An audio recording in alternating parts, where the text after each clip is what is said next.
Chers agents de la ville de la Possession, rebonjour. Je voulais vous faire à nouveau une vidéo.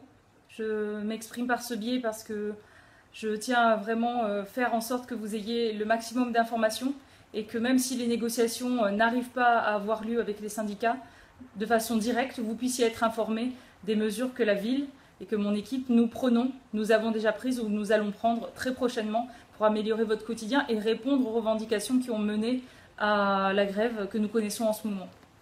Très concrètement, la mesure phare que nous allons pouvoir prendre, et j'attendais d'avoir le retour de Pôle emploi et du Pôle insertion qui étaient en train de faire un travail de fond pour savoir quelles sont les mesures de ces nouveaux types de contrats aidés qu'on appelle les PEC, Parcours Emploi Compétences. Nous les avons eus vendredi soir et donc nous avons pu faire le travail hier et calculer qu'une vingtaine de ces emplois à mi-temps, donc 20 PEC à mi-temps, vont pouvoir être recrutés très prochainement, le temps des démarches administratives.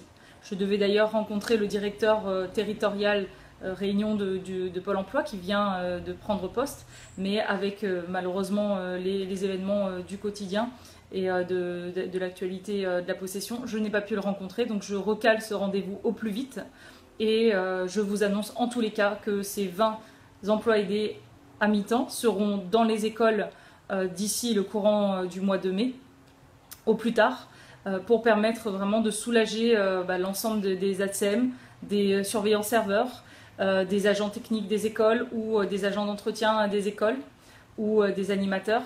Bref, avec un focus particulier envers les ATSEM évidemment, pour permettre que vous puissiez avoir des conditions de travail qui soient les meilleures possibles. Voilà, donc c'est vraiment une annonce sur laquelle je m'engage et que nous venons d'avoir après, parce qu'il nous fallait être sûr que juridiquement et financièrement, nous étions en capacité de prendre ces 20 personnes à mi-temps supplémentaires sans que ça nous mette en difficulté la ville. Donc c'est un engagement que je prends. Bien évidemment, sur tout ce qui est revalorisation des primes pour l'ensemble des chefs d'équipe ont déjà été mises en place. S'il manque la moindre personne qui soit chef d'équipe et qui ne l'ait pas eu pour des raisons d'équité, très rapidement, nous allons vérifier et attribuer cette prime de chef d'équipe à l'ensemble des personnes qui le sont.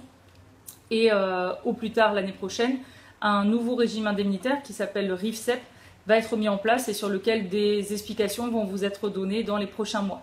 En tous les cas, elles sont largement avantageuses pour les catégories C. Nous avons fait le choix, l'équipe politique que je mène, de favoriser plus les catégories C que les catégories B et eux-mêmes que les catégories A.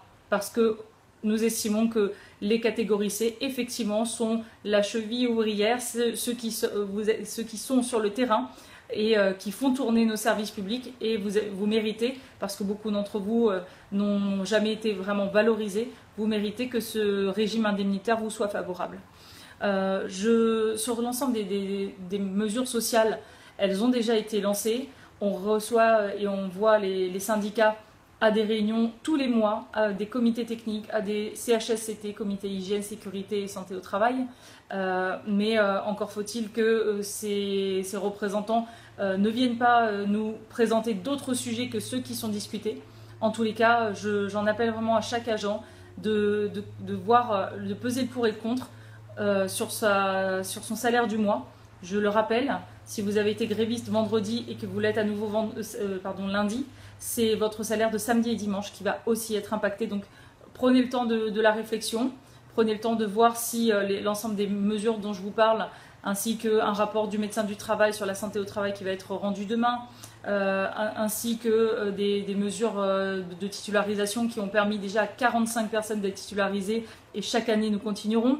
160 personnes ont déjà été revalorisées sur ces 2 dernières années. Vous voyez bien que ce sont des chiffres réels, ce sont des mesures réelles que nous avons prises pour que chacun trouve sa valorisation au sein de la mairie. Prenez le temps de la réflexion ce soir et je l'espère à demain sur vos sites de travail où les enfants ou les citoyens vous attendent. Merci.